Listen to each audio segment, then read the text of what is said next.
দুই হাত দুপুরবেলা বেশ জমিয়ে গল্প জমিয়েছে। তখনই মুখ এসে বলছে, আচ্ছা তোমরা ভিডিও করছো, ভিডিওগুলো চোখে দেখাচ্ছ না কেন? আমাকে খেতে দেবার আগে ঘটা করে ভিডিও করছো, ফটো তুলছো, সেগুলো ফোনে ছাড়ছো না কেন?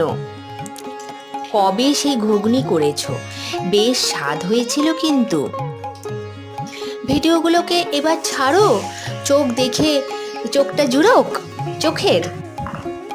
এতটাই স্বাদ হয়েছিল ঘুগনিটার যে কিভাবে রান্না করলে গো? তখন দুই হাত মিলে দুজনেই বলতে শুরু করলো। তখন মুখ বলল যে ঠিক আছে ঠিক আছে, একজন বলো একজন বলো বলে যাই হোক ভিডিওটা ছাড়া হলো।